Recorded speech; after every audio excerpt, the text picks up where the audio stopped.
میرے لیے بھی، سب کے لیے بھی۔ علی کرم اللہ وجہہ الکریم کی عمر اس وقت صرف 26 سال کی تھی۔ حیدر کرار کا وہ مقام دیکھو جہاں قوت اور طاقت اس مقام کو پہنچی ہوئی ہے۔ نوجوانوں، کبھی اس علی سے پوچھا آپ نے یہ طاقت آئی کہاں سے آپ کو؟ یہ قوت کیسے آئی؟ یہ وہ نہیں ہے جو جیم میں بنائی ہوئی باڈی تھی۔ وہ علی ابن طالب کاجو بادام اور مہنگی غذائیں کھا کر کے بنائی ہوئی جسم کے مالک نہیں تھے۔ علی تو وہ تھے جو دن بھر باغیچے میں کام کرتے تھے اور شام کو 2 درہم تنخواہ لاتے تھے۔ 2 درہم تنخواہ لاتے تھے۔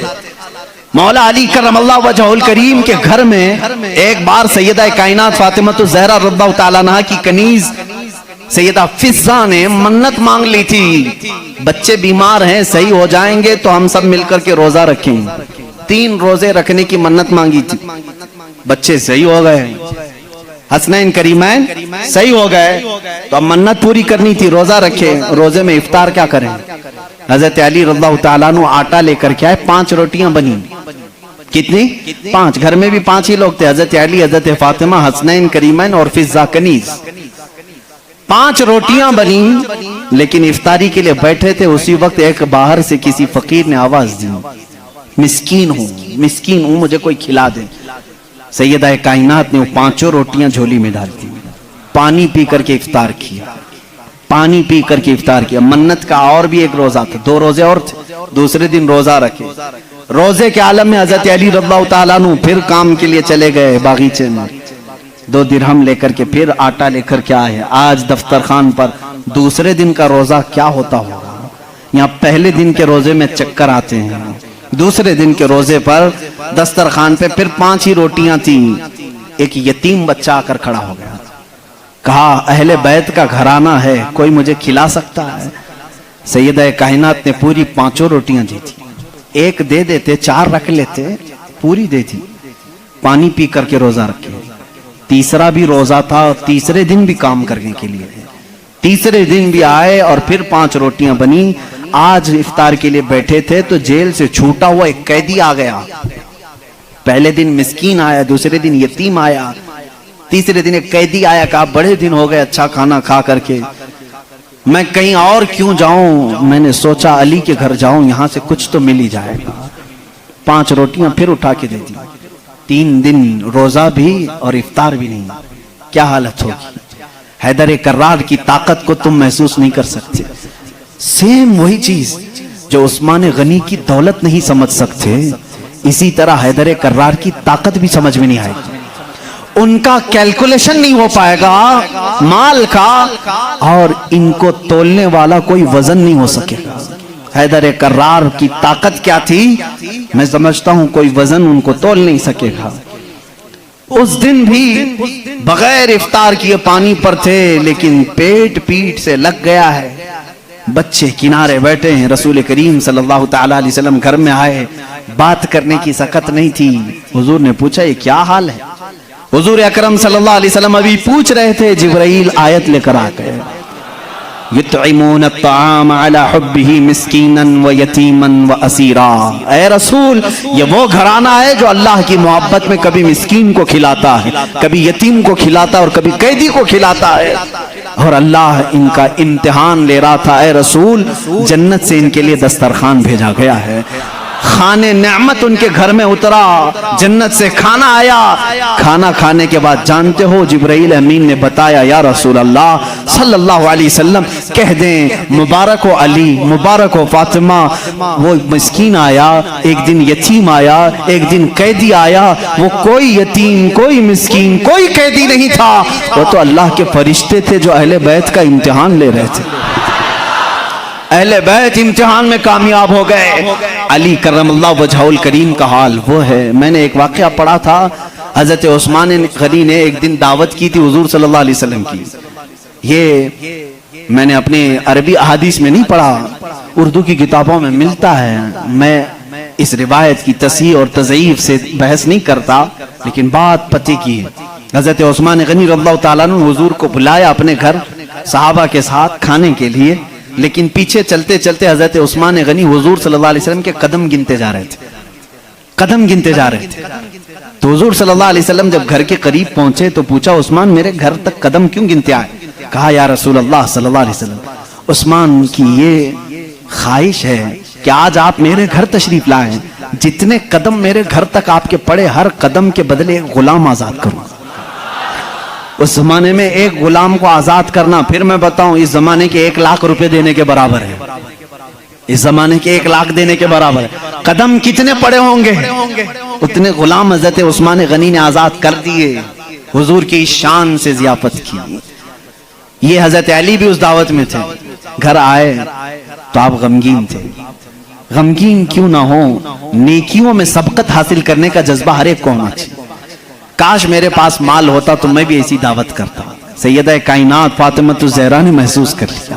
پوچھا کیوں غمگین ہے؟ کہا عثمان نے ایسی دعوت کی, حضور کے ہر قدم کے بدلے غلام آزاد کیے. حضرت فاطمہ نے کہا جائیں آپ بھی دعوت دیں. حضور صلی اللہ علیہ وسلم کو آپ بھی بلائیں, آپ بھی قدم گن کر کے آئیں. کہا فاطمہ ہمارے پاس مال کہاں ہے, ہم اتنا مال کہاں سے خیرات کریں گے, کہاں خرچہ کریں گے. حضرت فاطمہ کا توکل دیکھو, کہتی ہیں اے علی ہم بڑے نہیں تو کیا ہوا, ہمارا اللہ بہت بڑا ہے, اللہ بہت بڑا ہے, انتظام کرے گا رب تعالیٰ. حضرت علی نے یہ بھی نہیں کہا عورت کی بات سن کر کہ کہاں جائیں, وہ دختر رسول تھی. یقین کیا اور گئے, آقا کل وہاں گئے تھے آج ہمارے ہاں چلے. حضور صلی اللہ علیہ وسلم نے دعوت قبول فرما لی. صحابہ کو کہا چلو ساتھ چلتے. حضرت علی گنتے گئے قدم. فاطمہ نے کہا ہے, گنتے ہوئے گھر تک آئے. حضرت علی رضی اللہ تعالیٰ عنہ جب گھر پر پہنچے تو حضرت فاطمہ سے پوچھا کیا بنایا ہے؟ کہا چھوٹا سا ہانڈی میں جو کچھ بھی ہے بنا لیا. حضور اکرم صلی اللہ تعالیٰ علیہ وسلم کی بارگاہ میں کھانا پیش کیا گیا. جو تھا صحابہ کھاتے رہے. اس دسترخوان پر جتنے صحابہ آئے سب کھائے, اس ہانڈی کا کھانا ختم ہی نہیں ہوتا. میرے آقا صلی اللہ تعالیٰ علیہ وسلم مسکرانے لگے. اے صحابہ جانتے ہو اس ہنڈیا میں جو آج تم نے کھایا ہے یہ جنت کا خوان ہے. فاطمہ کی خواہش پر رب ذوالجلال نے نعمت جنت اتاری ہے. بات اتنی سنی حضرت علی کرم اللہ وجہ الکریم خوش ہو گئے. فاطمہ تیری بات پر اللہ نے ہماری لاج رکھ لی. دعوت شاندار ہوئی لیکن قدم میں نے گنے اتنے اتنے ہو گئے ہیں, غلام کہاں آزاد کریں. حضرت فاطمہ نے مصلی بچھایا اور سجدے میں چلی گئی. اے مولا تو نے میری لاج رکھ لی, میں نے تیرے رسول کی ضیافت کی. میرے شوہر نامدار علی کا دل رکھ لے. ان کی خواہش تھی کہ ہر قدم رسول پر ایک غلام آزاد کریں. حیثیت نہیں ہے میرے مولا. وہ دعا کرتی رہی. تھوڑی دیر کے بعد حضور صلی اللہ علیہ وسلم نے باہر سے طلب کیا علی کہاں ہیں, فاطمہ کہاں ہیں؟ اندر سے آئے صحابہ تھے.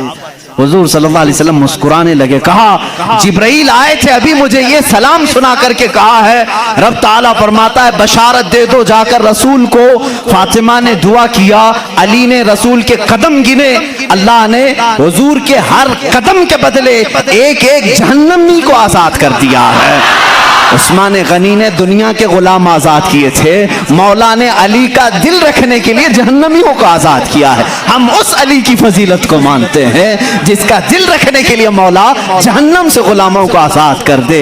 حیدر کرار کا گھر معمولی گھر نہیں ہے. جس گھر میں حضرت علی رہتے تھے جانتے ہیں حضور صلی اللہ علیہ وسلم پر وحی کہاں کہاں اترتی تھی. جنگ میں ہیں جبرائیل آ جاتے تھے, پہاڑ پر ہیں جبرائیل آ جاتے تھے, مسجد نبوی میں ہیں جبرائیل آ جاتے تھے, وحی لے کر آتے تھے, آیتیں لے کر کے آتے تھے. ان کے لیے وقت کبھی رات میں آئے بستر عائشہ پر ہیں, آ گئے جبرائیل امین آیتیں لے کر کے. حضور مسجد نبوی پہ مصلی پہ ہیں, آیتیں آ گئی. نماز کی حالت میں ہیں, آیتیں آ گئی. جبرائیل امین کا کام ہی تھا آیتیں لے کر کے آنا. جبرائیل امین کا کام ہی تھا آیتیں لے کر کے آنا. 23 سال تک پتہ نہیں کتنی مرتبہ جبرائیل آئے, لیکن ایک ایکسپشن آپ کو میں یہ بھی بتا دوں. حضور سید الانبیاء صلی اللہ علیہ وسلم جہاں بھی ہیں جبرائیل وقت ہوا اللہ کا حکم ہوا قرآن کی آیتیں لے کر کے آئے. لیکن اس وقت جب رسول کریم صلی اللہ علیہ وسلم فاطمہ کے گھر میں ہوتے, اگر اپنی بیٹی کے گھر میں ہوتے, حیدر کرار کے گھر میں ہوتے, اور اگر آیتیں لانی ہوتی جو جبرائیل جنگوں میں آئے, پہاڑوں پہ آئے, مسجدوں میں آئے, مصلی پہ آئے, فاطمہ کے گھر کی چوکھٹ پر کھڑے ہو جاتے تھے اور اندر سے آواز لگاتے, یا رسول اللہ اپنی دختر سے کہہ دیں, پوچھ لیں جبرائیل کو اگر آنے کی اجازت ہو تو آ جائے, آیتیں لے کر کے آئے. اسی لیے برادر اعلیٰ حضرت فاضل بریلوی امام زمن نے کہا ہے, بے اجازت ان کے گھر میں جبرائیل آتے نہیں, بے اجازت ان کے گھر میں جبرائیل آتے نہیں. قدر والے جانتے ہیں عز و شان اہل بیت. ہم تو جانتے ہیں اہل بیت کسے کہتے ہیں, ہم تو دامان اہل بیت کے لیے تو دعا کرتے ہیں. شیخ سعدی نے ہمیں یہ دعا سکھائی ہے, خدایا بحق بنی فاطمہ کہ بر قول ایمان کنم خاتمہ, اگر دعوتم رد کنی ور قبول منو دست دامان آل رسول. آج بھی معلوم ہے آپ کو ایک دعا حضور تاج الشریعہ رحمت اللہ تعالی علیہ اپنے شہزادے کو لکھوا کر کے گئے, اور وہ دعا آج سب کو دی بھی گئی ہے, نہیں دی گئی ہے تو جماعت رضا مصطفیٰ کے جو متحرک اراکین دھارواڑ میں بھی تھے, انہوں نے پمفلٹ بانٹ کر کے سب کو شائع کیا. سنی کون ہوتے ہیں وہ سنو پہلے. ہمیں تم تانا دیتے ہو کہ اہل بیت سے محبت نہیں کرتے, آؤ ہمارے گھر کی چوکھٹ پر آج بھی لکھا ہوا ہے, لی خمسۃ اطفی بہا حر الوباء الحاتمہ, لی خمسۃ اطفی بہا حر الوباء الحاتمہ, المصطفیٰ والمرتضی وابناہما والفاطمہ. یہ عربی کا شعر ہے جس کا ترجمہ میں بتاتا ہوں. کرونا وائرس پھیلا ہے, کرونا وائرس پھیلا ہے, لوگ پریشان ہیں, لیکن بریلی کی سرزمین سے جو وظیفہ دیا جا رہا ہے, یہ وظیفہ کہ چوکھٹوں پر لگا لو اے سنی مسلمانوں, لی خمسۃ اطفی بہا حر الوباء الحاتمہ, میرے پاس 5 طاقتیں ہیں. اس شعر کا مطلب کیا ہے, میرے پاس 5 طاقتیں ہیں جن طاقتوں سے میں ہر دنیا کی بری گرمی اور وبا کو دور کروں گا, ہر برائی کو میں دور کروں گا. وہ 5 طاقتیں کیا ہیں, المصطفیٰ والمرتضی وابناہما والفاطمہ. ایک نبی کریم کی ذات ہے, دوسرے حیدر کرار کی ذات ہے, تیسرے اور چوتھے ان کے شہزادوں کی ذات ہے, اور 5ویں نمبر پر فاطمہ کی ذات ہے. ہم ہیں جو پنجتین پاک کو مانتے بھی ہیں, ہاں یہ جو چاہتے ہیں ویسی محبت ہم نہیں کر پائیں گے. تم اگر کہو گے کالی پٹیاں باندھنا پڑے گا, کالے کپڑے پہننا پڑے گا, زنجیر مارنا پڑے گا, تلوار سے کوٹنا پڑے گا, ماتھا پیٹنا پڑے گا, ہم ایسی محبت نہیں. ہم سر عام غم حسین کا نیلام نہیں کرتے, ہم زندہ جاوید کا ماتم نہیں کرتے. ارے ماتم وہ کرے جو حسین کو مردہ سمجھے. ہم تو قرآن کی آیتوں سے حسین کو اپنے مجمع میں زندہ سمجھتے ہیں, ہم زندہ سمجھتے ہیں. ہم علی کے گھرانے سے جو محبت کرتے ہیں اس پر ذرا برابر بھی کوئی تانا نہ مارے. اور ایک بات یاد رکھیں اے سنیو, کبھی کوئی تمہیں تانا مارے تو سرٹیفکیٹ دینے والا یہ ہوتا کون ہے؟ ہمیں اہل بیت کی محبت کی سرٹیفکیٹ ان سے کیا چاہیے جن کے خد و خال صحیح نہیں, جن کے اعمال صحیح نہیں. ارے یہ وہ لوگ آج ہم سے پوچھ رہے ہیں حسین کی محبت میں تم جلوس کیوں نہیں نکالتے, محرم کے پنجے کیوں نہیں اٹھاتے. تم ہم سے محبت پوچھو گے, تم اپنی آخرت کی فکر کرو. تمہیں پیشاب کرنے کا سلیقہ نہیں معلوم, تم اہل بیت کی محبت کی سند ہم سے پوچھ رہے ہو.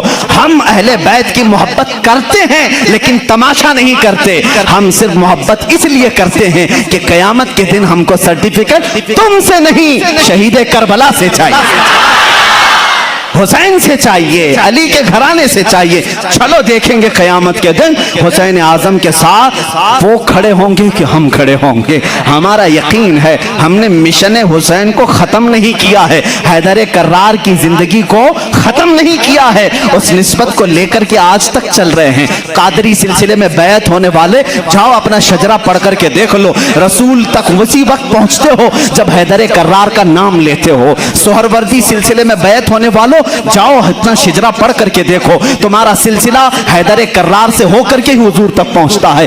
اور جتنے سلاسل ہیں, سلسلہ اشرفیہ میں بیعت ہونے والوں, سلسلہ برکاتیہ میں بیعت ہونے والوں, سلسلہ نظامیہ میں بیعت ہونے والوں,